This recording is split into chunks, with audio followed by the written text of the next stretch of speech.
Welcome back, everybody, to Comic Shop Talk on the Late Night Chat Network, your first stop for pop culture talk. I'm your host, Niko, and joined with me today, as always, my co-host, Chris. How you doing? Hey, not too bad. How are you? I'm good. I'm doing all right. Just, looking forward to talking some comics, as always. Got a big week here to talk about and some really good stuff. Make sure you're subscribed to the channel, everyone. This is our weekly comic book review show where we go over the stuff that we've read week to week and give you our thoughts on them, show off some of the art. Sometimes, get into some comic book news, give our reviews on the books. We let you know what our favorite thing was that we read, what we're looking forward to checking out next week. So all kinds of great stuff, comic related talk here. And this week, we're going to be talking about the new comics that came out for the week of June 4th, 2025. Spoiler warning, as always, if you're worried about getting spoiled by the books here, what we're going to be talking about, there will be things spoiled. But if you're worried about that, you can always read your books and then come back, check out our playlist if that is a concern. Other than that, though, I think that's about it, Chris. All right. Well, let's talk comics. Talk some comics. Cheers. Cheers. Cheers. Oh, he scared me there for a second, Chris. I didn't see any beer. He was like off screen. I'm like, whoa, what's going on here? Gotta leave the viewer guessing, Could today be the day? No, not this week. I've quit drinking, everybody. Hey, that's okay. If it happens, it happens. Okay, anyways, but not today. All right. First up, we got Imperial #1 that came out this week up on the docket here. Big release. I guess the summer event from Marvel. Helmed by Jonathan Hickman. And then we got artist Federico Vincentini and Iben Coelho on art duties on this one. A little bit of a space epic. What'd you think of this, Chris? Yeah, I was looking forward to this series here. I think it was just 4 issues. Yes. And I think there's a couple of one-shot tie-ins as we've seen in the solicits, like a Hulk one and a Black Panther one, which I guess is a little clear why that is the case now after reading this. And this is oversized as well, right? I think I felt like it had a few extra pages to it. Probably an oversized price tag too. I didn't really check it out, but $6.99. I think it's like 64 pages or so, or it's either 48 or 64 pages. So yeah, it's a big one. I do feel it's worth the value. I thought the story was decent. Nothing crazy went on, but I do like all the players that are involved in this story. Seeing the kind of the world breaker Hulk calling up She-Hulk and Amadeus Cho, it looks like they go back to Scar. So it's a familiar world to even people that maybe not reading comics. Like I wasn't reading comics when World War Hulk was going on. So it's my first time with him coming to that planet. And it looks like he's going to kick some ass there. So it's fun to see him kind of take care of business there. And, comparing this to, say, like the New Gods, I always find it's better when Hickman's writing about characters that I sort of know of already. I may not be familiar with them in the comic world, but at least I know who the characters are. So I was happy about that as well. Yeah, I liked this. I like you said, it's not that like anything crazy or big happened, but there was a lot of setup in this issue. There was a lot of talking head moments between characters, a little bit of action, but not so much. It's kind of like right now, it's like almost like a murder mystery right now. Mystery, exactly. But that being said, though, everything that was there was all really good, very well written. Interesting story unfolding. Like you said, I enjoy a lot of the players. Yeah, there's like an alien kind of like person that's like investigating into the case. And like you said, this is touching on Planet Hulk stuff. Like Scar was his son, like son of Hulk, essentially, which he even had his own series for a little while. You got Richard Rider, the Nova of the Nova Corps kind of involved here. And then what's his name? Guardians Galaxy, yeah, Star-Lord.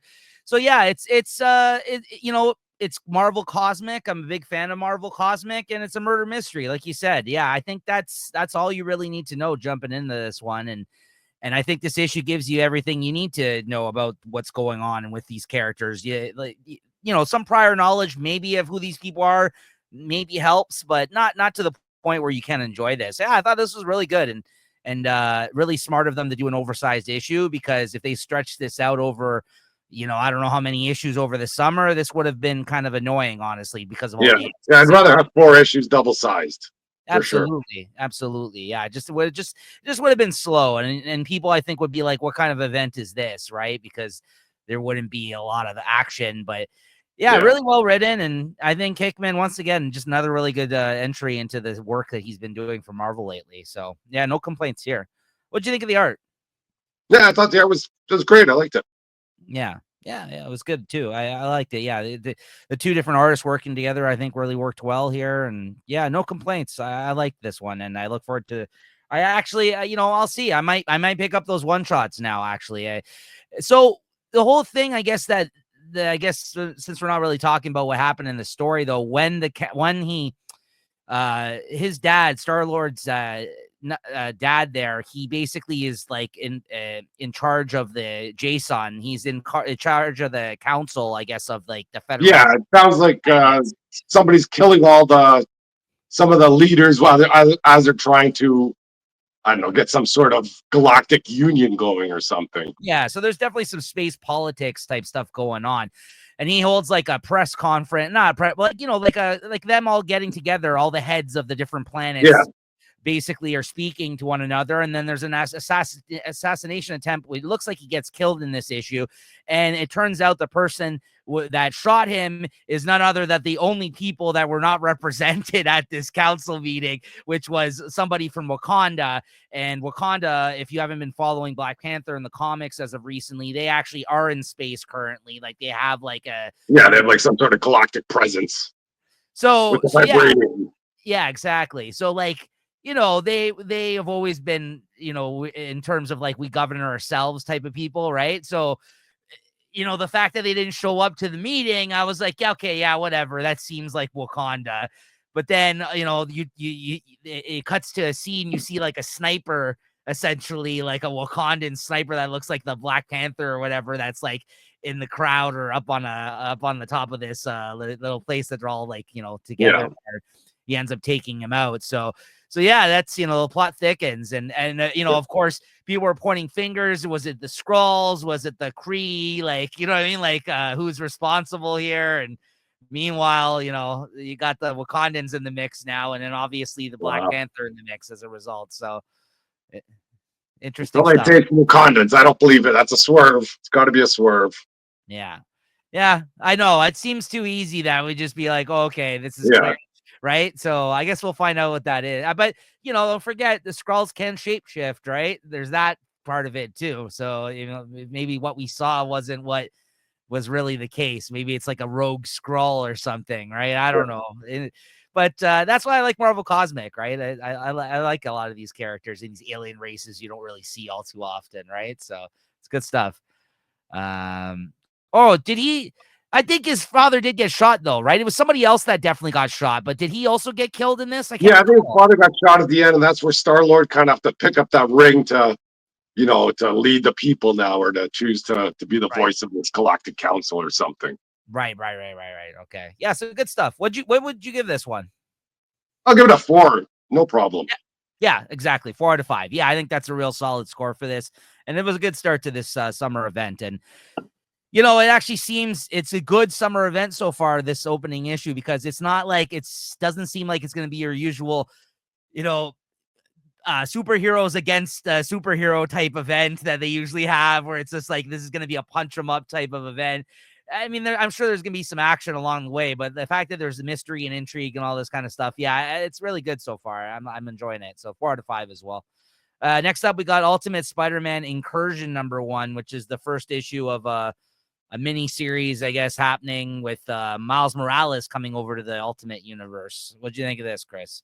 Yeah, I got my copy on order, still waiting for that Carrie Andrews cover. That's a nice one. Yeah, I think it's too soon for this Incursion. They should have left this world alone. I didn't need to see. I was happy to see kind of Spider-Man and his son, meet up with Miles. But the way they sort of named that black costume Venom, that was crazy. You gotta, like, that can't stick. Like, he goes, oh, you must be Venom. Oh, what's a Venom? that sounds cool. I think I'll call myself Venom. Like, that was just a cheesy line. And then, once Peter Parker and his son were out of this comic, I didn't really care what's going on with it, unfortunately. And I yeah. yeah, that's about it. I like Miles, and I mean Miles did originally come from the previous Ultimate Universe, so in that sense, I guess it makes sense that he would have some sort of an adventure in the new Ultimate Universe of some sort, right? But what, his sister basically travels into the Ultimate Universe and he goes to save her, but then majority of the issue just kind of focused on him trying to find her. Yeah. And it resulted in Peter Parker and his son, like you said, that they've coined the name with the Venom now with this costume. Basically just like creeping into people's windows and stuff like that. So Yeah, I mean, they're looking for the kid, and that's how they do it. Like, what the heck was that about? And for the first time, all the worlds to sort of acknowledge something, all the different series. I thought they could do something better than this. Like, like, you haven't heard of one of these kind of, any one of these series talk about anything else that's going on in the world. Maybe except between Spider-Man and the Ultimates. And now all of a sudden it's like, oh, there's a new power and an incursion involved. We got to check this out. And, you get freaking Colossus. You have, the Ultimates are looking into this. Like, everybody's sort of going to be converging, which is nice, but I think it's too soon for any of this and for no reason. no, I agree.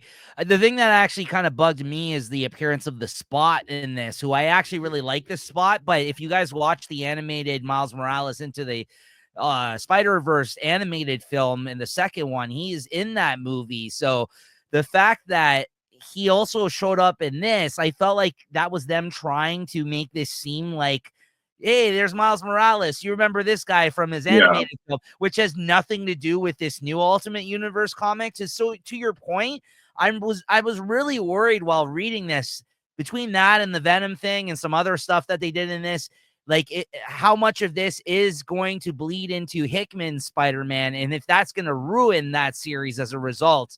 That's what I was concerned about, because it seems like between, like you said, between Spider-Man and the Avenger, the Ultimates book going on right now, and even the Wolverine, they kind of seem to all have their solitary stories happening, and the world is unfolding within them. This is just kind of like throwing a bunch of stuff together in this side story, which doesn't seem as important, right? Like, to the grand scheme of things. So I think I'm out as well on this. So I think that I think I might have the second issue pre-ordered, but if I do, that's about it, I think. Unfortunately. Yeah, I'll probably continue reading this, but I don't think I'll be buying it. Yeah, same. But then you do get this whole scene where, like, I guess, they do. Yeah, like all the evil powers there. Like, this first time we've seen the Hulk since whatever issue 7 of the Ultimates. I figured to see more of this guy, but we'll see. And then Janet at the end there appears, who we just actually found out, I think, at the end of the Ultimates, was possibly working for the Maker, right? Is on the inside. Yeah. So I don't, her presence showing up there, I don't know what's going to happen there, but it was okay. But I'm actually just more concerned and not liking it, to your point about it in interfering with the Ultimate stuff, right? Like, yeah, it's okay. I just don't want to ruin the good stuff. I agree. Yeah. What'd you give this? I'll give it a 3.75. Oh, I was going to go 3.5 on this, actually. Yeah, I think I was too, but it wasn't that bad. It wasn't that bad. No, 3.5 is a good rating, though. I mean, that's fine. Next up, we got The Conclusion of the Moon is Following Us, number 10, the last issue in this maxi series or whatever, mini series, whatever you want to call it. What'd you think? What'd you think of this, Chris? Who's writing this? Rick Remender, right? No, this is Daniel Warren Johnson. Oh, Daniel Warren Johnson. Yeah. What the hell's this guy trying to do, man? He's just like kicking you around. It's like a Forrest Gump movie or something. Every time you think something good happens, you get knocked back 20 paces. And this, I guess, is the final issue. Just so many times there, you think they're going to escape, and then, something opens up, and then the mother's holding the daughter's hands, and then, the daughter's, oh, just let me go. I'll be okay. Save yourself. And then, of course, the daughter forces her hands free and gets swallowed up by whatever monster. You think that's the end, so you're sad there. But then inside the monster, the daughter realizes it's her dream, and she becomes like sort of all powerful. And you're half like, you go like a bit of a groan there, but okay, that's the way it's gonna be. And then she uses her magic powers or her dream powers to sort of just wipe out anything they throw at her. So yeah, you're happy about that. But then you got to go back to her father, and her father seems to be in like some dark dimension that she wouldn't be able to help him in. And he's like saying, "Oh, my time is done here. Just let me be. You can't save me from here." So you're sad about that. And of course, her magic powers again take them right out of there. So then you think they're all happy in the world, awake, and then I don't know what happens. They like go to 20 years down the road. She's all grown up, and then he's dying. Yes. And then they go, so look at the moon, and the moon is following us. It's like another kick in the head. Jeez Louise. He really knows how to play with pulling the heartstrings. This friggin' DWJ, and it's always family related. It's always got something to do. Like there's always some heart to his books. Like despite all the fantastical, fun stuff that happens in them, it always ends with something about a family member dying or something along those lines. It didn't even die right away. Like she lived like 20 years sick in the hospital. It looks like. Well, why even put that other moment? Like it's like you couldn't just end on the note of them being happy and having survived the experience, and then hold on. Oh, they lived happily ever after. No, the father died of cancer or something like that. No, I agree with you. I was like, oh, okay, that's the It's like okay, it's gonna be good. No, I'll just stop reading here. And it was nice too because there was that guy that really went up against them in order to save his daughter the whole time within this world, this dream world. And he ends up getting killed in this by that bat creature. He ends up like turning on him, and he does save his daughter, but his daughter makes it out alive. And then as a result, his daughter, it looks like, gets adopted by these people, this family, essentially, after they get out. So again, there is some good to what happened. It wasn't all not worthwhile because for a second there, it looked like they were all gonna die.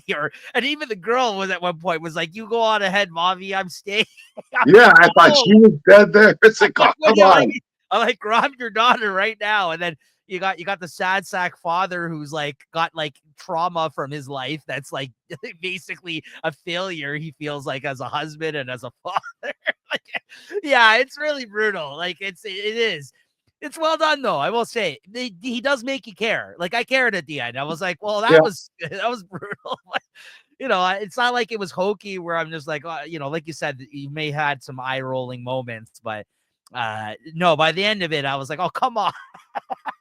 Like if this was like a 50 or 100 issue series where you really bought into these characters and you followed them, you'd be crushed after this. I'm glad it was only a 12 issue series where you couldn't really get too attached to these people. Yeah, and you had great art the whole way through, Riley Rossmo and DWJ. So I like this one. I think if you guys missed out on this and you want to check out the collection, easy recommend for me. I quite enjoyed this one. So as I do with all his stuff for the most part at this point, but I'm definitely going to be picking up. I picked up the issues. I'll definitely pick up the collection as well. I didn't get this one though. I had to reorder this one because it didn't show up at my shop for whatever reason. So I do have it coming on the way. So good stuff. If you do read this trade, or if it comes out in trade, don't read it on a sunny day. It's just going to ruin your day. Maybe on a rainy day when you're sitting. Rainy day, or read it in the winter or something. You'll be okay. Don't read in the middle of summer. I got plans to go out, and enjoy a comedy show after this. You might want to put it off for another day then. Agreed. What'd you give this? I got a 4.25. Yeah, it was good. He stuck the landing. 4.25 as well for me. Good stuff. Next up, we got Absolute Superman #8, Chris.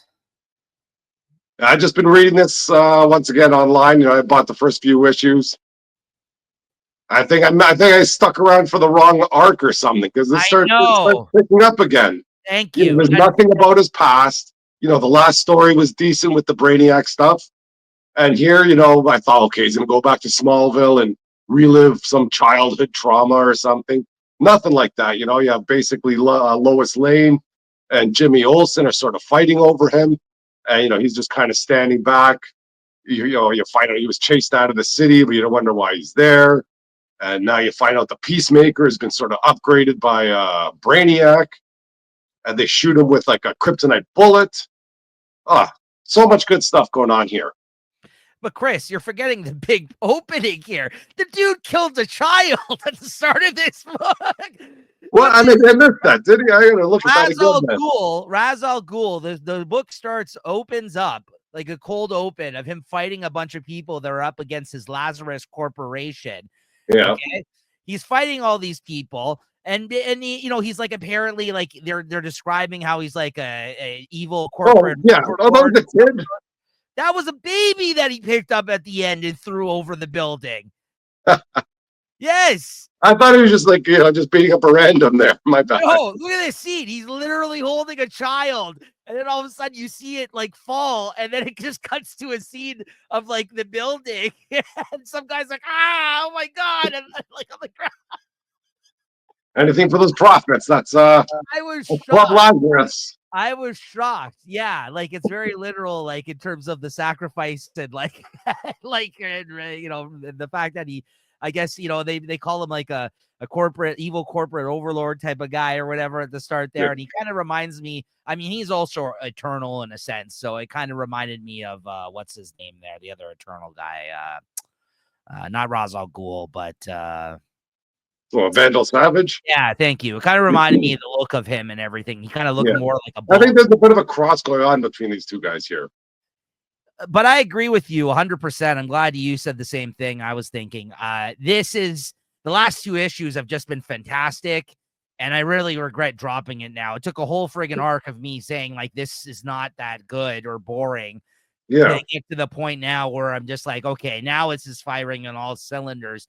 I might have to seek out the issues, honestly. Like, I'm just like that. Like, that's not where I'm at right now. Cause I'm like, I kind of would rather read this in issues because I'm really enjoying it now, but I just don't want to like pick it up again and for it to get crap again all of a sudden. But this is all good stuff. I mean, the Jimmy Olsen kind of saving Superman here after getting hit with the kryptonite bullets from the Peacemakers, that whole scene, great stuff. I thought. Yeah. And then when Lois Lane tried to kind of go with him, he's like, yeah, sorry, lady, not you. And then now she's in shit with the Lazarus Corp or whatever, the Lazarus Corporation. So it leaves on a good note too. Yeah, it's like he kind of lined everything up, and now, like, now it's all kind of kicked into gear, and now it's actually working. I felt like when he was setting everything up in those first few issues, I just wasn't seeing the vision. I didn't see like what was so interesting about this. It felt like too similar to what we know about Superman. We spent way too much time on his origin. Yeah, if I didn't know his origin, it wouldn't make this story any better or any worse, No. So we could have just skipped all that. No, this is good my stuff. Money on the wrong freaking arc. This is good stuff. Between this and the last issue, which was the Brainiac issue, which really doesn't have anything to do with this issue. So they just set that whole character up last one, and then he's going to pop in at some point. I'm looking forward to it. It's great stuff. What'd you give this? I give this 4.25 as well. Yeah, I might even go 4.5. I really liked this issue, but I mean, I think the Brainiac one I liked more, which I think I gave that to. So I'll go 4.25, but I can get there with 4.5. This is an excellent issue. Yeah, and the boom tubes you're using, it's good. Yeah, that's right. Well, that's what Jimmy Olsen uses to get him out of there, and then it leaves Lois up, with the Peacemakers at the end there. All right, next you got Absolute Green Lantern #3. Yeah, I guess this is number 3. So it seems the blueprint for these absolute worlds are just, make the first 5 issues stink. And then, then we'll get to business. This one hasn't been so bad, or it's just been a weird world that the Green Lanterns live in. Yeah. And it's just more of a sort of wackiness. They're stuck under some sort of dome. And I don't know what's going on, but you can throw plastic through the dome. So I think they might have figured out some way to get through that dome by throwing plastic through it and jumping through the hole. I don't know. Yeah, the guy basically has like a Funko Pop of Blue Devil that's gold, and he throws it through and is able to figure out that they can. That'll. Or is it because it's yellow and yellow is anti-Green Lantern color or something? Yeah, that makes sense actually because the gold. Yeah, but we were thinking of it as gold, but yellow is the thing that beats green essentially because Sinestro, the fear essentially, right? Yeah. So I guess that's them kind of showing you that here in this issue, but Yeah, I still don't know what's going on here, and I'm not upset that I'm not buying this. a lot of setup, a lot of kind of flip flopping. It seems like different time periods in this. You know, all the players are kind of there at least at this point, but we're not really seeing any progression in the storyline. I feel like this alien showed up in the first issue, the Abin Sur, and he's just been floating there Yeah, for like the last 3 issues, like it's an episode of Dragon Ball Z or something. Like I don't know, like in the sense that nothing has happened over the last couple. yeah. If you're to go after this, why don't you just make it like a Dragon Ball Z episode? Why do you have him fucking drop down, have him go toe to toe with one of the Green Lanterns and about to beat him, and then the Green Lantern finds like another level to the ring or something? So it looks like he's painting the bullets yellow at the end there. So maybe that's like gonna basically he's gonna figure out a way to take him down. But yeah, I think I'm out with this issue. It's okay, but I just don't care enough, I feel like, about Green Lantern or this version to kind of continue with it. Or like you said, maybe check in after the first arc, because all this setup isn't really, you know, the pace isn't really working for me this time around either, right? So what'd you give this? Yeah, that's a 3.5. Yeah, I'll give it 3.5. Next up, Chris, you got Galactus versus Ghost Rider #1. Yeah, so I saw some previews for this, and basically the preview is, you know, you see Galactus and Ghost Rider's kind of zooming in on him, and he's like, "Oh, little insect, get out of my way! You know, I don't got time for you." And then Ghost Rider just goes ballistic, and he makes himself the same size as Galactus, and that's all I saw. So, oh, I got to read this. I got to read this comic and see what's happening. So basically, the comics opens up with the Thing just kind of hanging around in New York, and he runs into the Ghost Rider, and the Ghost Rider gives somebody the Penton stare, and the Thing kind of just puts this little worm in his ear. He goes, you know, do you think that Penton stare would work on someone that's killed like 3 million people? He goes, oh, it should. I goes, you know, why don't you try it on Galactus? Yeah. He goes, well, how would I even get there? He goes, well, I think a Ghost Rider can figure that out. And then he goes, and then anyways, you know, they go on their kind of separate ways, or the Ghost Rider takes him to like some suit shop to get a new suit. And then in the meantime, you know, or then afterwards, basically, I guess the Ghost Rider says, maybe I can try this. And this supposedly some rocket ship taking off from Florida, and the Ghost Rider just kind of hijacks the rocket ship right when it takes off and turns into his Ghost Rider machine. And he flies out to wherever Galactus is. And then that's where the scene is where he kind of confronts Galactus. And, you know, everything's going well here. Okay, we're going to see a throwdown. And, you know, then, of course, he gives him his Penton stare. You know, they got his, you know, the Ghost Rider's face just, you know, blasting him with whatever the Penton stare does. And, you know, Galactus' face is like nothing, just no reaction. He's like, what the heck is this? And then, you know, he gives him like, you know, now he's like, you know, kaiju size, the same size as Galactus. And I think he starts trying to kick his ass. And then the Watcher steps in and goes, whoa, easy there, Ghost Rider. Let me tell you something. Nice. So basically, then it turns into more of a history of Galactus and why the Penton stare doesn't work on him. And it kind of goes into all this, you know, Galactus is like a force of nature. You know, when, you know, as he devours the worlds, he almost kind of stores all the information. And then when he dies, he'll be the seed for the next universe, and it'll go on as long as it has to be. Right. And, you know, and then, you know, after how many unknown universes are kind of grown and swallowed, you know, they'll come to a perfect world. And, you know, the Ghost Rider says, yeah, screw that. You know, I'm here, but I'm about the here and now. And he tries to fight him again. You know, the Watcher kind of puts the kibosh on that. And then he just kind of zaps him back to New York. And then he just happens to be where the Thing and his girlfriend Alicia are having dinner or having lunch. And then he kind of sits in with them, and then, you know, they joke around and go, oh, these are the moments that life's all about. And he goes, oh, yeah, that's true. But there are some good scenes in there. But the verses kind of turned, the verses, you know, Galactus versus Ghost Rider story was sort of hijacked into more of a history of Galactus. Yeah. You know, if you want to talk about MCU synergy, maybe they're just trying to get the word out about Galactus before some movie comes out in a few months. But good stuff, a fun read. Yeah. What'd you give it? I'll give it a 3.75. But it's good stuff. Good art. It's good seeing the Ghost Rider, do his thing. Yeah, well, I'm glad you were able to join yourself on this last one, the one that I didn't choose to read. Every other team up of this stream, Right, you should give it a read. It's good stuff. I know I've been reading this the whole time. the one I choose not to check out, but that's cool. All right. You like it when I zig, you zag, Chris. That's how the show works. Why the show works. All right, Chris. Heat Seeker Exposed #1. Let's show off this cover here. Let's take a look at this. You like comics with people that wear clothes? I got one where they don't.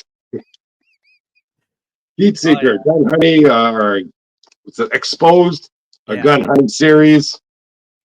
I'm not sure if you're familiar with the Gun Honey world. I am not. Anyways, the character there, she's back in New York.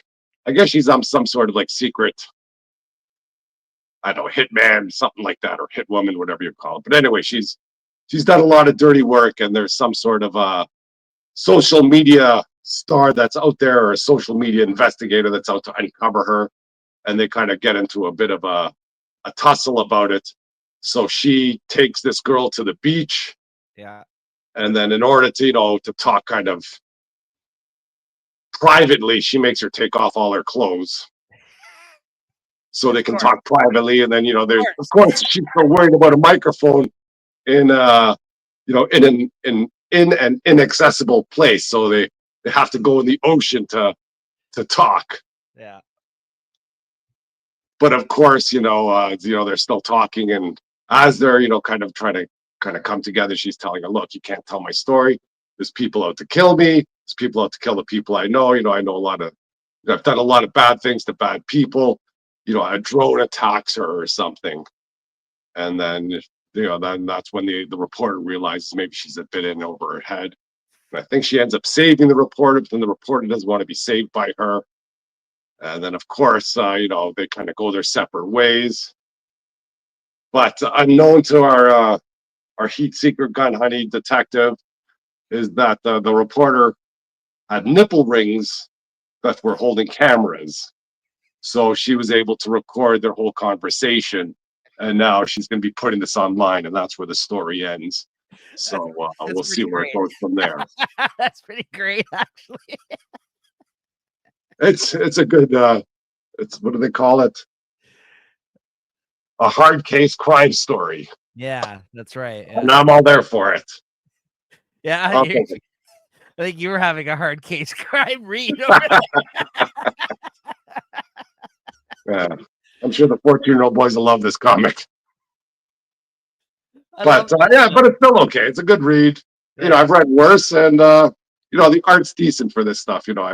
I've seen other comics where they have the splashy covers, and you open inside it's stick figures. It's not like Jorge Jimenez is doing this or anything like that, but it's still decent stuff. No, to be fair, I have heard good things about these series, despite like you said, the cheesecakey covers. Beyond that, I have heard that they're good for what they are. Like a little bit. The stories are half decent. Yeah, exactly. Yeah, like I compare this to like the Catwoman stories that are going on, and it's better than the Catwoman stories. It's still the same idea. A femme fatale kind of doing her thing. Yeah. Well, what'd you give this? I give it 3.75. No problem. Very quickly, I didn't have my copy last week. Chris made this his favorite book of the week last week. I did get my copy with my comics this week. It came a week late, or they had to reorder it for me. I understand why you give this your favorite of the week. This was an excellent issue. So I did want to just give a quick shout out. I won't go into the details. If you guys want to hear what happened in this issue, go check it out. Last week's episode, Chris kind of went in depth to kind of what had occurred in this one. And deserved the praise. Like I just kind of wanted, because like I've talked about every other issue, so I did want to mention I missed out on it last week when Chris read it. Great stuff. With one issue to go, I can't wait to see how this ends. Honestly, good pick. Marvel Knights: The World to Come #1. Did this get spoiled for you online? There was a big reveal that happened at the end of this issue, I guess, so to speak. That people. Yeah, they have heard about it. So basically, spoilers once again, everybody. The big reveal at the end of this is that basically, if you read the Marvel Knights era, when Black Panther was written by Christopher Priest, and like his run, which I've read now, was pretty seminal in like so many things that you saw in the Black Panther movie. Like there was a lot of important stuff, character defining moments, and like, and like, just things about Wakanda. Those group of the three women that are his bodyguards, he created that idea as well. Like there's all these things that they basically took from Priest's run that they used in the films, essentially. So like and a lot of people consider it like the best Black Panther run. And I've only read 2 runs of his, and that Christopher Priest is one of them, and it's a good one. So that was during the Marvel Knights era, which Joe Quesada, he was drawing Daredevil at the time, and he became like the president or whatever at the time, and he brought on Kevin Smith to write that book. This is when Marvel basically had to get themselves up out of bankruptcy. They sold off the rights to Spider-Man to Sony. Like they at the end of the 90s, they were bankrupt, and they needed to do a bunch of stuff to drum up interest again to get them out of the hole. So this whole Marvel Knights era was part of that, and Joe Quesada was a big part of that. So that's why like him coming back to the book and drawing it, which I've heard he's already finished 3, I think, of the 6 issues. But honestly, I could see this book being super late with like the fact that he doesn't regularly draw anymore. So it looked good, though. I will say Joe Quesada's art, it's been a long time since I feel like I've seen any interiors from him, but it's still pretty good. But yeah, this is like 16 years after, like as it says at the start here, after the world to come. And Christopher Priest, he's the type of storyteller where he'll bounce around in the story. So this opens up with it in the future, but then it'll flip back to a story that happened 16 years prior to whatever this future is that they're depicting here. And I don't know how many years after his Black Panther run. Basically, he's old now. He's older. He doesn't want to let go of the mantle despite him being old, and he gets into like one of their tribal kind of like fights. Somebody has to take down the Black Panther basically to become the Black Panther and take him out essentially. And there's someone who challenges him in this, and it turns out that it's his son that challenges him to become the new Black Panther. And he almost kills him, but then he stops himself. He throws him off of like a river, and he goes and fishes him out or off of like a waterfall, saves him, basically says, like, stop with this. And then at the end, he pulls off his mask, and it's revealed that his son is actually a white kid. So somewhere along the line, he was, I guess, with a woman that was white. And in this story, you see him with his wife who isn't white.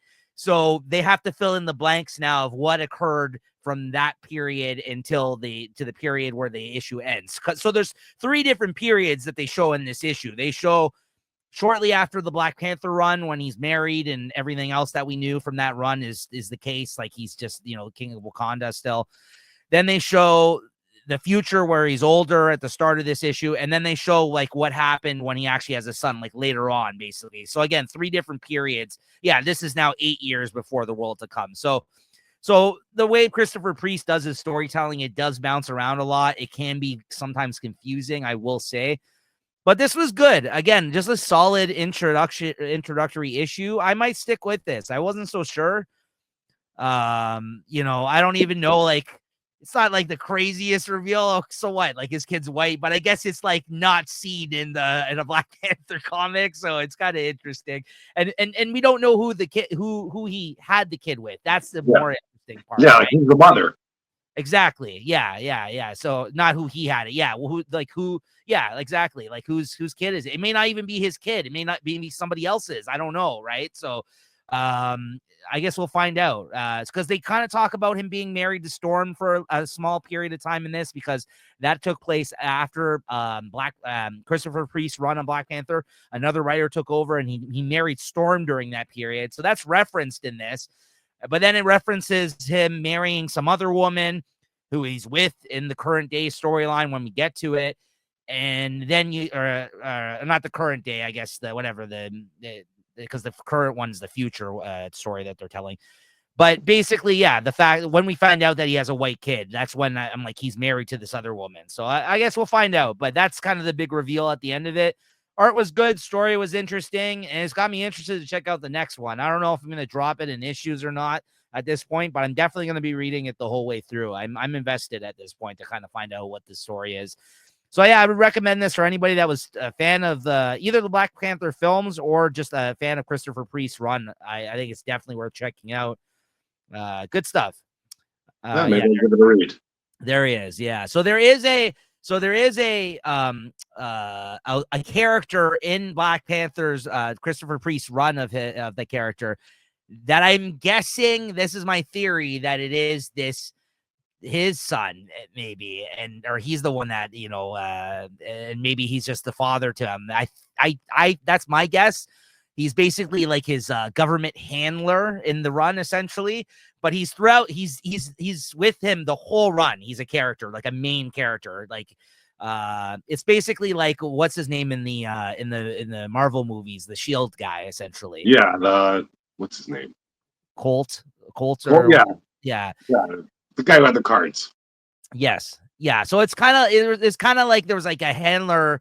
And even in the Black Panther movie, he had like a handler like that, essentially, like a Shield representative or a government. Yeah, was that Agent Coulson or something? Coulson, that's his name. I said Colt. Yeah, it's been a while since he's been in the films, but yeah, Coulson. That's who I think the kid might be. It might be his kid, but I'm not sure. I guess we'll find out because, hopefully it doesn't take the whole mini series to find that one out. But I give it a 4 out of 5. Solid start. Next up, Red Hulk number 5. We just found out this is an ongoing series and not a mini series, which I was kind of surprised by, and I guess it's going to continue under the One World Under Doom banner. But then I thought about it. I'm like, they also have said they're basically giving a lot of series only 10 issues now. Like that's their new kind of status quo. Yeah. Editorially, they've spoken about that. So instead of like a 5-issue mini, I'm guessing this is going to be a 10-issue thing that's going to basically run the entire period of the event because it is going on for some time. You know what? I like this a lot, though. It's good. I actually, every issue I like it more.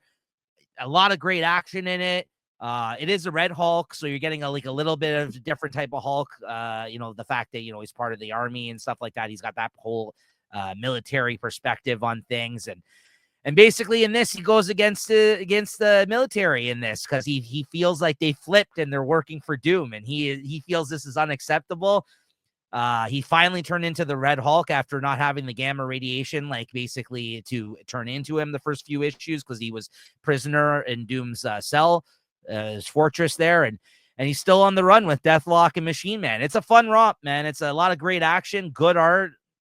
I'm liking it. I give this a 4 out of 5. I think this is a solid solid whatever mini series still if it's only 10 issues. And I might pick up the trade. I actually like this. I think it stands on its own outside of it being an event book as well. I think it's just a really fun Hulk story at the end of the day where, you're getting all like the Hulk versus the military kind of moments and like other stuff like in the midst of this event. Like, you might be familiar with from other Hulk stories, I love that they're using Deathlock and Machine Man. So good stuff. GSA number 8. Another again, like Chris said, when we were talking about the Absolute books, the first arc of this was really slow, kind of reintroducing a lot of characters, bringing new characters in, the new school and the old school GSA people. And then these last 2 issues have just been fantastic. I mean, Lemire again is just finally. I like Lemire as a writer a lot, but now he's like kind of really getting his groove. I think after the first arc. It opens up with a scene from the past with the old GSA in 1945, and it's with Sergeant Rock. Sergeant Rock's there, and they're talking about battle plans with Wildcat and Hourman, GSA members. And then all of a sudden, who comes in from the sidelines? Fucking Unknown Soldier. So like this is like Unknown Soldier. Wow, yes. I haven't heard that name in a long time. Exactly. So if you're a fan of like the old War DC characters or like this era of DC characters, which I am, like the more I've read about them over the years, this is great stuff. So the whole issue isn't focused on this scene with these characters, but it looks like you're going to get this story unfolding from the 40s throughout the next few issues or whatever, as well as the current day stuff, because they're kind of comparing what's going on from the past, comparing it to the present day, because some villains that started some shit back in the 40s now have come back again to do the same thing. Like they have this weapon that basically brings these demons from the afterlife to Earth, and they weren't successful in their plans the first time around, and they're showing you what had happened and how they took them down. And now it looks like they are having more success in the present day now. And so it's all kind of coming full circle. So they broke up the party there of his, like, whatever, this, him resurrecting these demons or whatever there, and in the past, and now the future looks like they're dealing with it. Oh yeah, and then more people show up. The Blackhawks show up too in this issue. The Blackhawks, which are like, you know what I mean, like other war characters of from DC, like basically fighter pilot kind of people. So you see them. Yeah, good stuff. I gave this a 4.25 out of 5. Really fun stuff. And it's I'm really enjoying this book right now. It's better than the first arc so far. Yeah, sounds good. Good stuff. Birds of Prey 22. Not much to add here. I might drop this for good. I am just reading it digitally the last several issues now, but it's kind of just still sticking in place in terms of, like, it's not good. It's not great. It's not bad. It's just okay. And I might drop it. I don't know. I still like the characters. I like when they're all talking with each other. You get some good Barbara Gordon moments in this. Oracle, when the team comes in after like this current mission because they made a bunch of errors, she gets into it with Black Canary, and there's like this whole scene of like them like yelling at each other, and then the rest of the team is like never seen this before, so they kind of like vacate the room. And so there's some good stuff. There's some good character stuff happening here in this book, but it's just this, at the end of the day, the stories and the missions that they're going on just aren't that interesting to me. And I feel like Kelly Thompson is playing the long game here, where instead of like smaller kind of stories, she's telling these long drawn out missions. And I just really don't care about what's happening. If it wasn't for the characters involved, Cassandra Cain, Black Canary, Barbara Gordon as Oracle, like, I love these characters. So that's why I keep coming back and reading it. But I don't know. It's just not going anywhere for me. So there's like some person that's taken over Big Barda's body and fights Black Canary in this, and that's the thing that they've been fighting. But this really has been going on for like the last 3-4 issues. It's been unfolding this storyline, and just not that interesting. So I'm only going to give this a 3.5. It's not bad, but I think I might finally drop it for good. Minor Arcana number 7. Jeff Lemire, again, writing and drawing this one. This is a really good issue. Also, actually, sorry, no, this is the first issue he doesn't draw. So it looks like Lemire drew the first 6 issues, still writing it, but he brought in another artist on this, which isn't normally like him. But I mean, the guy writes like 20 books, so I'm not going to get upset by him bringing in another artist for a couple of them. He writes and draws like, I don't know how many books. So I'm like, okay, Lemire, I guess maybe you were just, you didn't have time to sneak this one in with your crazy schedule. So otherwise, this was good, really good issue. 2 characters that basically the woman that comes back to this town that we've been learning about, that's reopening her mother's psychic business. It has the powers where she touches somebody and she's able to see their whole, future or past or whatever, what have you. She had a past relationship with a woman that's now married to this guy who's a cop that lives in the town. And so they weren't really nice to one another when they seen each other, but he makes up with her in this issue. Basically, he's driving around and sees her and he's like, hey, can you help me with a case? Because you're a psychic. Maybe you can give me some insight. You know how like cops do sometimes with they hire psychics for this kind of thing. So he brings her in and they start investigating this case. And it kind of goes from there. The big reveal is at the end when she goes to say goodbye to him, she like shakes his hand and she witnesses something where he could get killed. So she doesn't know what to tell him. She runs off and that's kind of the end of the issue. But I don't know. She just basically tells him, like, be careful out there because she had some premonition of him getting killed by something. So, but yeah, really good issue and start of a new arc. The art was okay. I prefer Lemire personally, but I could see why he picked the artist. Similar sort of style. I give this a 4 out of 5. Yeah, that's that. Oh yeah, then you find out like there's a secret society within the town by the end of it, which is really interesting. And then Kea 27, just show off this Michael Walsh cover. Not much new to add to this. Still really like it. But yeah, ongoing story, not really too much to add it whenever I kind of cover this one. I might just stop talking about it unless there's like something big that happens in it, just because I think this is definitely one of those trade waiters type of stories that you need to check out. But still good. I give this a 3.75 out of 5. And yeah, I still I'm glad I'm buying it because it is a really good story. Same with Farmhand. 2 more issues to go in this series. That was like on hiatus for like 4 or 5 years. I don't know how long it was gone for. I'm just picking them up and reading them for the hell of it at this point. I might revisit it as a collection at some point, but I'm not connected to this story or these characters anymore, unfortunately, just because it's been such a long hiatus. But Rob Guillory, love his artwork, so happy that he's finally get to finish this series. I'll give this a 3.5. All right, Chris. What do we got here? All new Venom number 7. All new Venom number 7. Got this cover here. This is just the 8 cover, but I do have I think it's a David Badleon cover. It's a bit of an homage to the wedding cover, I guess, with Spider-Man and Mary Jane.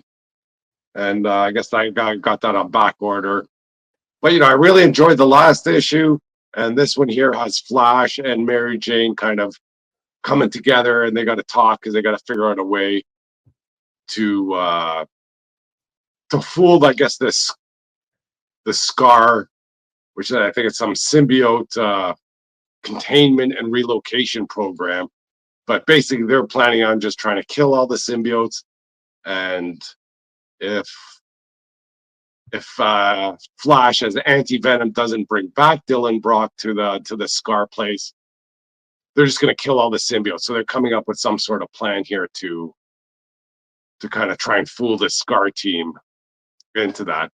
And it was good kind of seeing Flash and Mary Jane just kind of chit-chatting there. And then, every time her eyes goes black, it'd be Venom talking. So, it's just having the communication between Venom and Flash. I guess they have a bit of history together. So that was cool to see. And then the action. This is one time that when the action kind of interrupts the drama or the soap opera part of the story. And I wasn't too keen on that. So I really liked the issue before. Of course, you have Paul and Dylan there. He's still banging on him and, kind of cutting him up all the time. So that's always fun to watch. I was hoping they'd lay into that a bit more. But, I think they end up going down to the Daily Bugle to try and, help Dylan try and solve the mystery because he doesn't know yet. So there's still good things to look forward to. I guess Mary Jane Venom has to reveal his identity to Dylan at one point. And from what I hear, they're going to be revealing this to Peter Parker at some time. So I'm looking forward to that. And, of course, Carlos Gomez, somehow all these guardsmen that were guardsmen before are now all female guardsmen, and they look great. Can't complain about that. No. And, the art's been always good all the way through, but I did enjoy the previous issue a bit more. And I'm looking forward to more of the story, not so much the action. I also love this issue, though. I mean, I agree with you. The last one was better, but this is such a fun series. It's way better than it has any right to be. Yeah. I'm loving this book because, again, it's outside of the norm of what you would have expected from a Venom book. The fact that I'm reading a Venom book and it's not like what I would have come to expect, I think is the beauty of this series, and the fact that Carlos Gomez is drawing it as well. So no complaints from me. I'm just having a lot of fun with this one. Yeah, I'm actually, I was literally just telling this to my friend the other day who hates Venom comics. I'm just like, you really need to read this all new Venom. He's like, oh yeah, really? I was like, yeah, it's surprisingly a lot of fun. I'm enjoying this one. So thank you for convincing me to check this one out. Although I think I've been in since the Venom War. I jumped in on that because you said how crazy that was. And it was. And then, but this series, I think, has just been way more enjoyable, whatever. Yeah, once they got rid of all this, who done it and who is it? Once again, they've freaking wasted 4 issues on this baloney. but I guess you had to kind of get to where we are. What'd you give it? Yeah, I give it a 3.75. Oh man, I'm gonna give it higher than you. I'm gonna give it 4 out of 5 this issue. I love that. I love me some Mary Jane Carlos Gomez. I do too, but he's got to ramp it up a bit there. 4 out of 5. Tank top and shorts, come on. Or mini skirt. Next up, you got Doctor Strange of Asgard #4. This isn't the end of this, right? There's more going on here still. No, I think there's 1 or 2 more issues left. I think. Yeah, so I guess there's still more of the mystery that's going on. There's a lot of stuff that's being explained. I get some conversations, I guess, between Thor and Doctor Strange, and he's not letting Thor know exactly what's going on. And then somehow, I always love it when he went back to his sanctum sanctorum to figure things out. Clea's there, so I'm glad she's back in the story. And it seems that his apprentice might be a little more than he's been letting on. So the plot thickens, as they say. The only thing I'll say is what was revealed in this issue. It's just so easy for people, especially in the midst of, again, this is a murder mystery of sorts in Asgard, which is fun because like he is in a place that he normally isn't operating in. But like, it's so easy for people to be like, oh yeah, the reason for this magic. You know what I mean? Like, I'm just like, that's kind of what the explanation was in this. And the reveal was a little convoluted. It was fun though, in a way, but it was just like, basically they're saying that Loki, like the way, like when he killed that person that made it look like it was him, it wasn't him. And he got transported away for a second somehow. And I'm just like, there's no way any reader would have been able to figure that out. Like, it's not like a murder mystery where you could like follow the breadcrumbs and be like, oh yeah, maybe it was this guy. I'm just like, what the hell is that? Like, it's just like, it's such a like Deus Ex Machina kind of thing where they're just like, oh, it was magic. Oh yeah, of course. Yeah, for this series, you gotta like it to like it. If you don't, you won't. Like, yeah. No, if you're not a fan of all that, you'd be reading this and go, oh, come on, that's a big grown moment. Like, I'm out of here for this. But if you like these characters like Asgard, you can let that sort of thing slide. Yeah. And I'm in that camp. Yeah, which I am too. Like, I'm okay with it, but at the same time, it's like I have to acknowledge that. Like, it is kind of like you definitely could have, you've grown at that moment, which I kind of did, but then I was like, okay, that's fine, whatever. Yeah, it's comic. Yeah, exactly. But I get it. I can see that people not liking it for that reason, and I would understand. Otherwise, I like this miniseries too. There's been some decent miniseries coming out of One World Under Doom.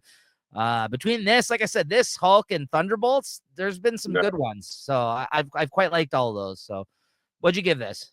I'll give this 3.75. Yeah, agreed. 3.75 out of 5. Actually, you didn't read. You said you didn't get a chance to read. We're taking everyone down with us. Did you? No, I didn't read that one. Okay, I'll quickly mention this then. I'm still really liking this. This is a really great series. I think we're halfway through now. I think this is a 6-issue miniseries. Basically, this just continues the whole thing with her father being in the robot. And at the end of the last issue, one of his old ex-teammates who basically was part of like some evil organization and was a friend of his, like now I guess they're not cool with one another. He comes across the daughter. He actually like came there without permission of like the Legion of Doom, let's say, like all the other bad guys. Essentially, they took a vote on whether or not they were going to intervene and help this guy, and the rest of them didn't feel like they should, because this guy basically turned his back on them and like basically went and hid somewhere in his dungeon and just basically like started creating all these like messed up science type of experiment type stuff, like, and making all these robot armies and stuff like that. So basically one of them, even though they took the vote and they decided not to intervene, he takes it upon himself to kind of take a boat out there, travel out to where this place is. And he found his daughter and the robot that escaped the destruction of that castle out in the ocean together. So he ends up saving her and ends up talking to her and basically explaining who he is and everything else and how her and her father had a falling out.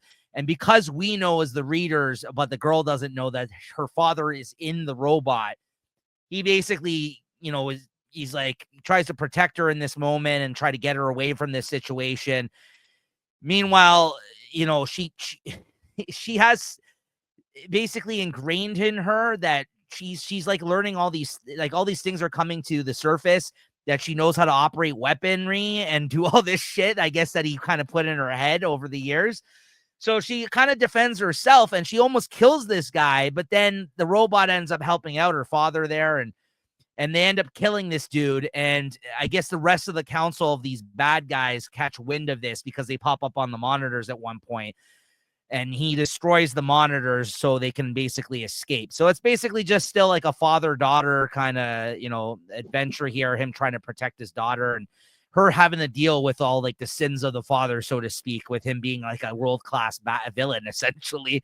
So it's an interesting book. It's definitely nothing like I've ever read, and so it's unique, I'll say that.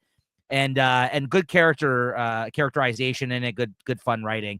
At the end, though, they did catch wind of her on the boat, though, so they shot a projectile missile at the boat, and it ends up getting blown up at the end of this issue, and they end up escaping. So I guess we'll see what happens there. But I give this a 4 out of 5. It's a really fun series. I'm still really enjoying it. I don't know what's going to happen every issue. It keeps me guessing. All right, Chris, Ultimate Wolverine number 6. Ultimate Wolverine number 6. So before I go on to this here, I've enjoyed this series. I know I don't say good things about it all the time. I'm not going to say good things about this one either, but I swear I do like the series. I do like this world that he's in. I like everything that's going on. But geez Louise, are we spending so much time in freaking Logan's head again? Yeah. Again, another issue where I think Legion shows up, and I guess Legion is kind of trying to show him the way, or kind of bring back his memory. And it seems that Legion somehow, he's outgrown his body and he's living in the computer, basically. And after that, I guess Logan wakes up and he's in the Resistance, and they're trying to see if he's okay. And basically, the best thing about this comic was the last page, where it's there's a Hank is typing on a computer, and I guess it's the first time he's kind of communicating with Legion, and he's trying to find what's going on. If you don't read that page, which I was almost just going to let it slide, and that seemed to be the best thing, where he's just typing in there. He goes, "Who are you?" He goes, "I'm Legion," and he goes, "Are you alive?" and all that sort of stuff. But the art is great. While he's in the mine, crazy things are happening. That's all fun to see. But I want to get on this story. The glimpses of this world that they give us. There's just so much going on, and we got to get into there because we got Jean Grey hung up, being like some sort of, I don't know, mental freaking relax into Wolverine. We got all these mutants out there on the loose doing whatever they're doing. We got to get in there. I guess at the end, you still don't know if Wolverine's broken this Winter Soldier programming or not. But I'm looking forward to the next issue. But we just got to get out of his head and get into the action. I agree, and I figured you were gonna think that about this issue, and I could take less of that as well, because I feel like we've gotten these half issues, the last couple of issues of this kind of stuff happening, and we need to move on here. I think Alex Lin's, the new artist on this series, is great, though. Like I said, I've seen he did that Plastic Man's miniseries. He worked on Namor with Jason Aaron. I really like this artist, so I hope he continues with the book. Although the first artist was great too. So like the fact that we've had these really good artists, 2 of them now on this book, I'm happy for that. That's what's really kept me going, I will say, through some of these issues where there's not a lot to the story. There's a couple of I don't want to say stinkers, but that one with the bear, that was like a whole. That was when you find out that he's been wiping out this, the whole freaking. This one I didn't mind as much. That one was not good, though. I agree. That one was not. This was not as bad, but it's more of that type of stuff. Yeah, I agree. What'd you give this?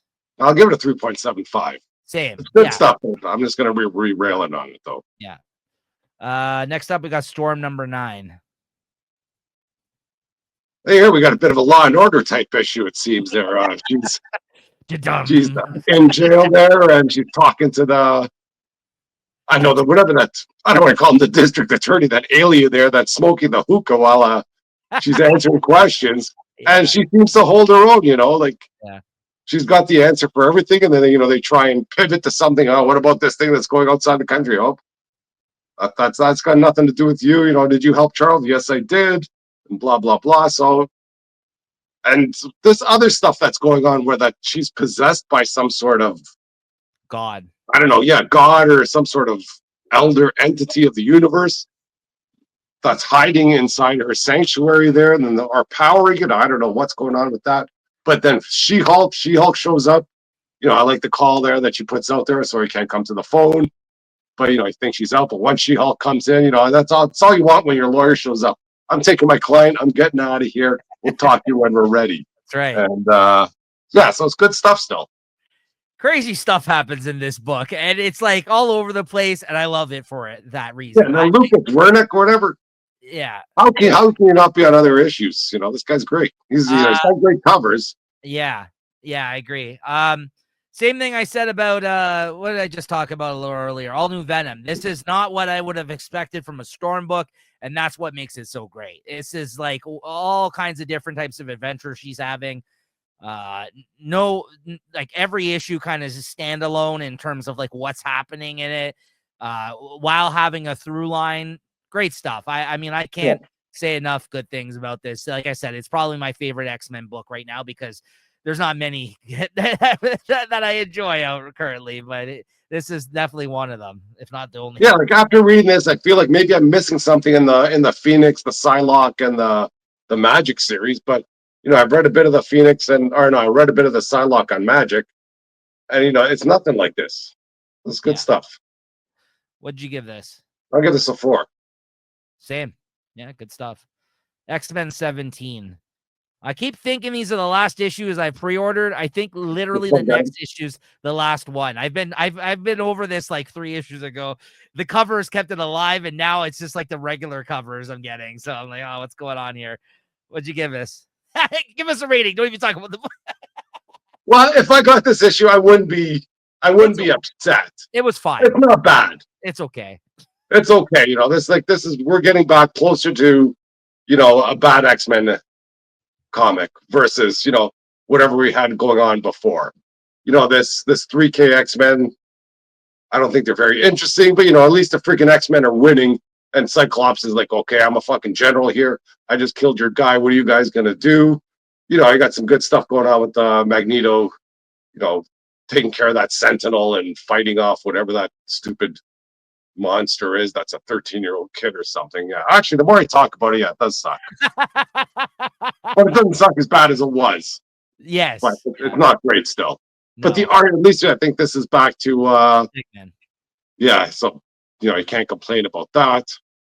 It's good looking, and it's serviceable. Like we can say, that's more than we could have said over the last few issues. Yes, agreed. But yeah, I'll probably, like I said, I've just been looking forward to cutting it from my list and probably just sticking to it digitally for now. But otherwise, yeah, like you said, looks good and the story is okay. It has some entertaining moments. I seen somebody comment on certain books by Jed McKay the other day, and they coined a phrase online where it's pretty good. I never thought of it myself, so I don't want to give credit to myself for this one, but on some books, Jed McKay comes through. I really love his stuff, and sometimes it's an example of Jed Mid-K. That's right, Chris. Jed Mid-K. I never thought of it, but I'm like, that's pretty brilliant. Whoever came up with that insult. This is Jed OK. Yeah. Jed OK is good too. But yeah, this is definitely, I think, more of a case of Jed Mid-K with this title. And yeah.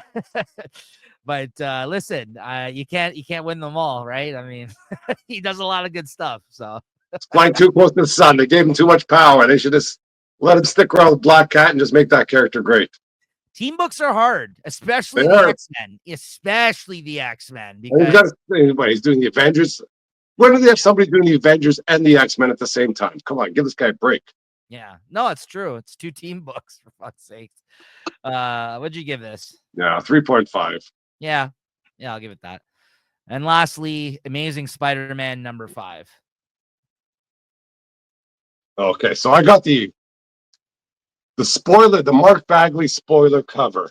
You Oh, know, I felt that I've missed out on these spoiler covers. So when you get them and say, "Oh, I'm glad I got this," what kind of spoiler cover is this? It's freaking it's Spider-Man fighting the Hobgoblin. That was on every cover out there.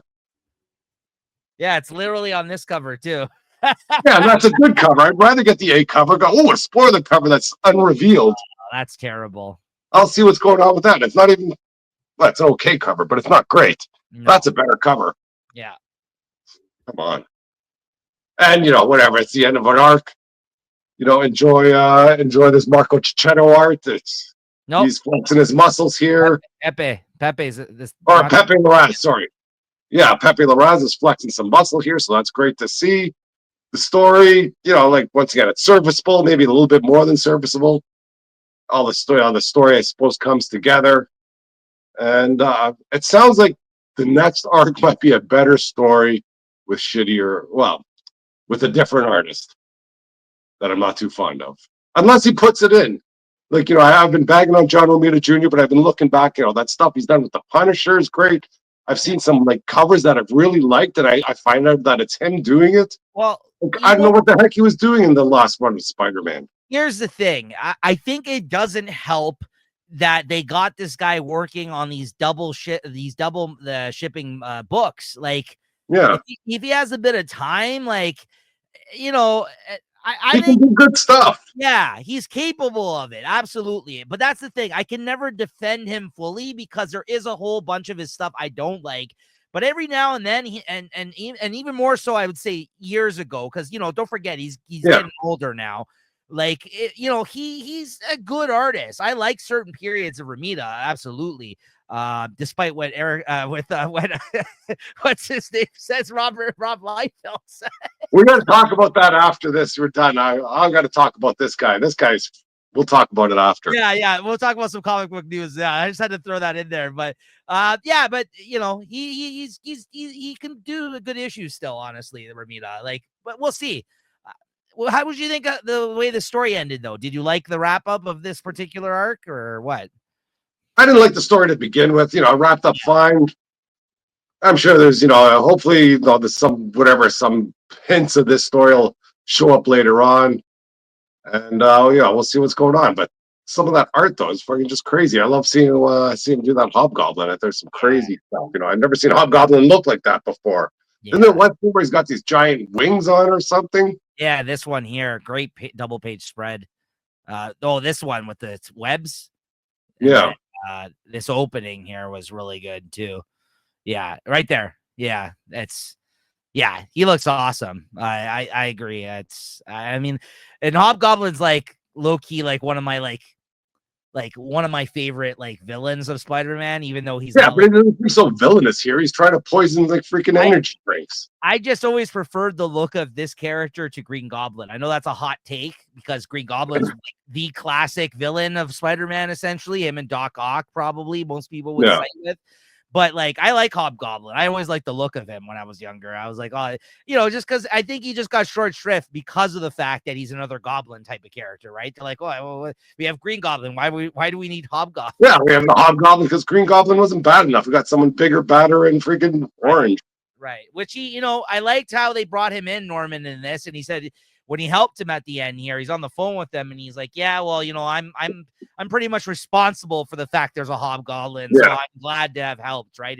He's like kind of, you know, trying to do right by him right now. So I really liked where they've went with that character, even though we know the Green Goblin is still lurking inside of him. Like wasn't it at the end of the series there? He was like about to like make his heel turn. Yeah. And then come back to this, and it's like none of that ever happened. None of that ever happened at this point, yeah. Or they haven't touched on it yet. It's still lurking in the shadows. What'd you give this? 3.75 because of the art.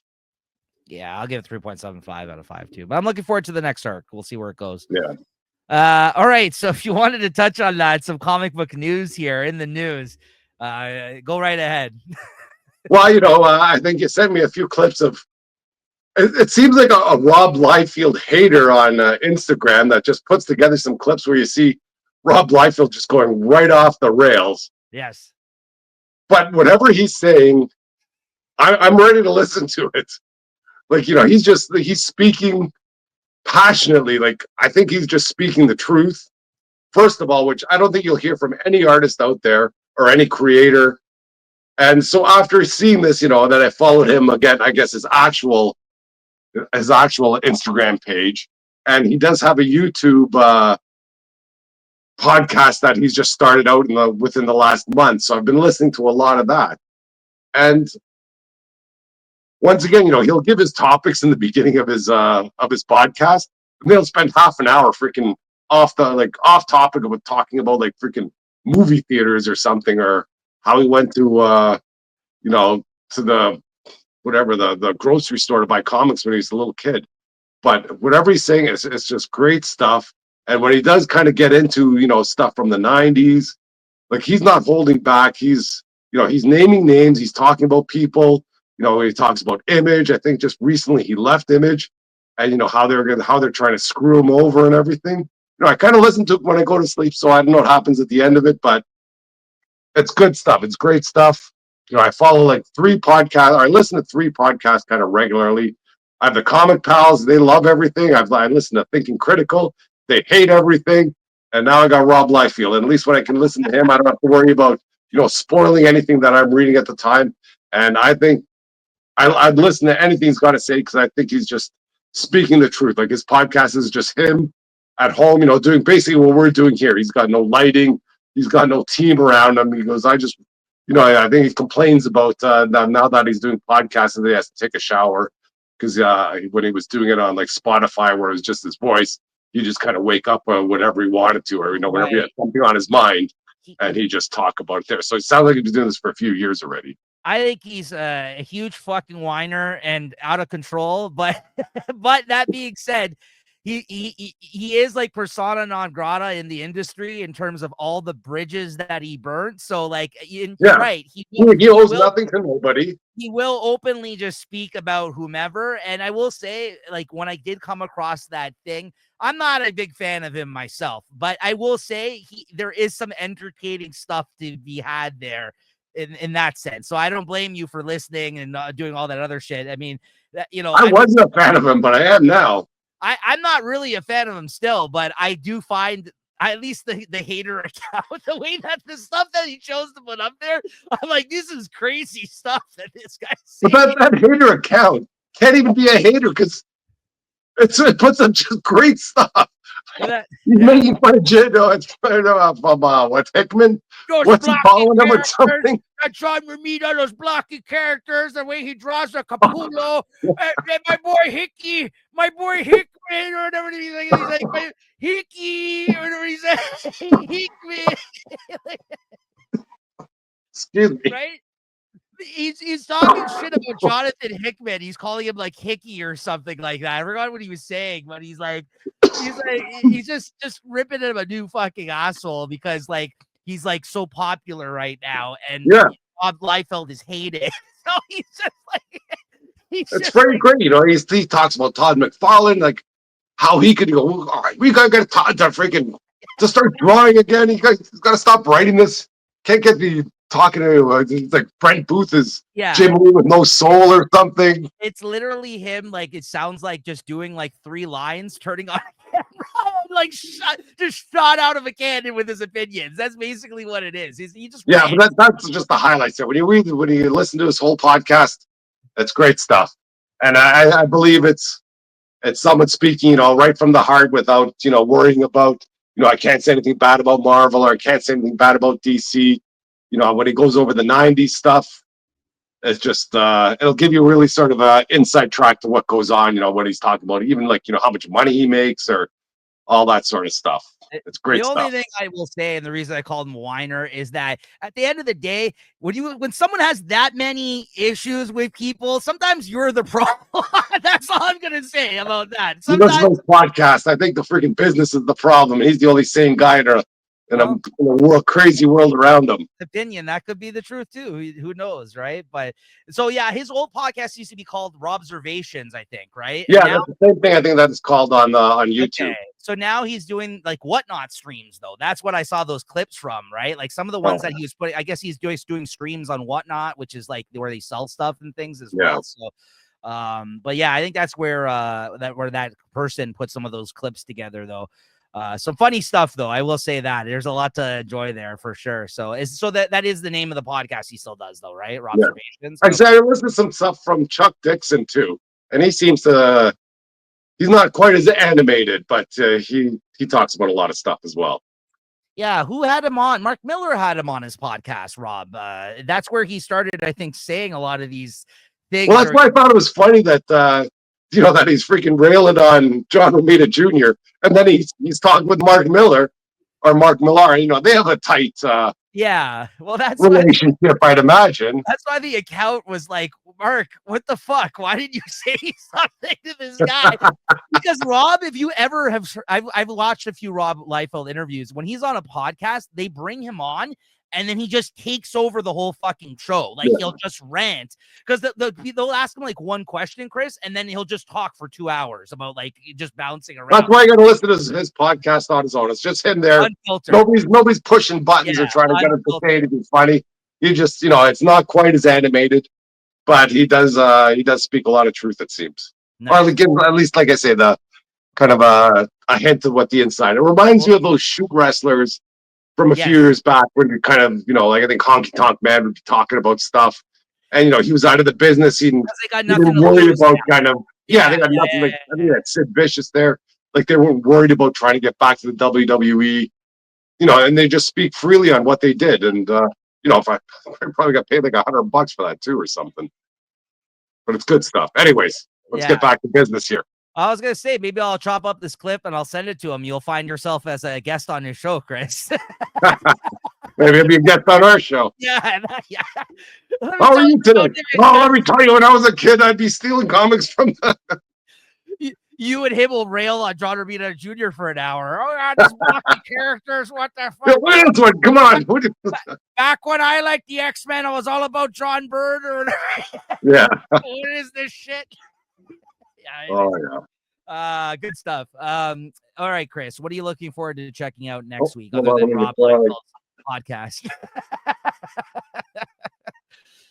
Other than the new episode of Observations, what are you looking forward to checking out? He does explain the pouches though too, Oh, does he? They're very military from what he says. Like I said, I respect him from afar. I do enjoy some of his antics. You gotta listen to those. If you got trouble sleeping, you listen to those podcasts. They'll keep you entertained until you go to sleep. Well, let's see. What do we got next week? So this is for the week of June 11th. Yeah. One World Under Doom 5. I think I'm getting Magic 6. Got a Villa-Lobos cover there. Yeah. There's Deadpool Wolverine 6. Maybe see that. Until I'm not reading this new Avengers. Oh, the giant size Amazing Spider-Man 1. Yeah. I hope that's good. There should be some good stuff in there. I hope so too, yeah. Let's see. Well, that might be it. That's a bit of a quiet week on in Marvel. Maybe I'll pull out a few out there. Let's see. DC. Absolute Batman 9. I think we're getting back to business here. I think I've seen some previews. Yeah. Bane is back, or Bane's being introduced. Oof. I think I got Supergirl 2 because there's an Archer cover there. DC versus Vampire, World War V, number 10. And that could be it there as well. Maybe I'll try and read these Batman Dark Patterns. Let's see if Image has got anything for us. Oh, Transformers 21. Geiger 15. Yeah. Good stuff there. Yeah, Drawing Blood has that been away for a while? It has, yeah. Like 2-3 months, I would say. I might have to revisit that and see what's going on. Let's see if there's any Dark Horse coming up. Nothing from Dark Horse. Yeah, so that's about it. So maybe not a giant week next week. Yeah, I don't think it's that big for me either. Things I'm actually picking up, I got Absolute Batman 9, DC versus Vampires, World War V10. I'm picking up the first issue of Death of the Silver Surfer because Trad Moore did a variant cover for it, and I'm assuming for any of you speculators out there, that would have been a good cover to get, just because like he's an artist that doesn't do a lot of variants, who's really good. Amazing giant size Amazing Spider-Man #1 as well. Magic 6 for the Villalobos cover, as Chris mentioned. One World Under Doom 5. Ninja Turtles 9 and Transformers 21. And then, I'll read some things digitally, I'm sure, too. Just taking a quick look here. I don't know. Digitally, maybe nothing else from DC. Oh, Robin and Batman Jason Todd #1 comes out. That's just Jeff Lemire, Dustin Nguyen. They're doing another one of those miniseries 3-issue things. I'll read that. Actually, that I might actually have pre-ordered the first issue, actually. So I might actually have that one. Looking at Image Geiger for sure as well. 15. I'll read that. And other than that, unless there's anything else from Marvel, I think that's it. Maybe Deadpool kills the Marvel Universe. That's been good.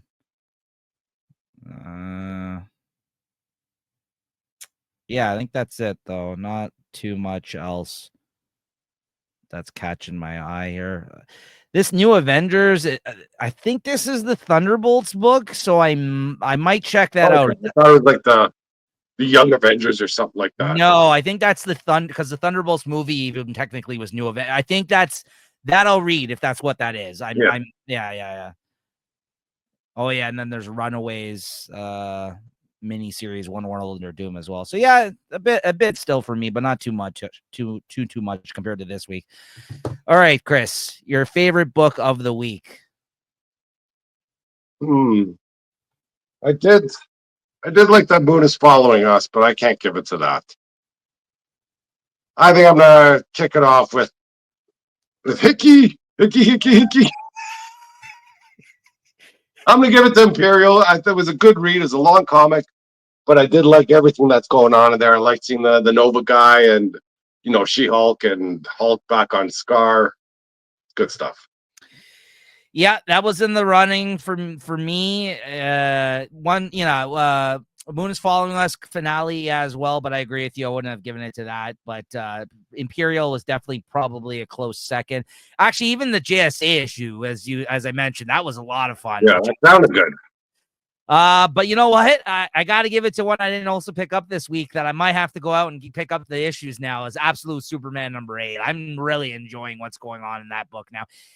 I picked the last two as I think my favorite of the week, just because it's turned such a corner in terms of literally right after the end of that first arc, it was just it ended, had the Brainiac issue, had this new issue with the new direction, and then I'm all in right now at the moment. So yeah, I might have to pick up the issues.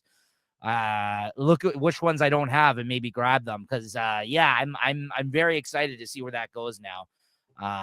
So that's my favorite of the week. But yeah, Imperial also really good this week. Definitely go check that out, and some other good stuff too as well. Some other stuff that came out. All new Venom has been fun. Yeah, definitely some fun things that came out this week. Good week of comics. All right, but that's gonna do it, everyone. Thank you as always. Thank you to Chris, and we'll catch you guys next time. And go Edmonton. Go Edmonton. All right, later, guys. Later.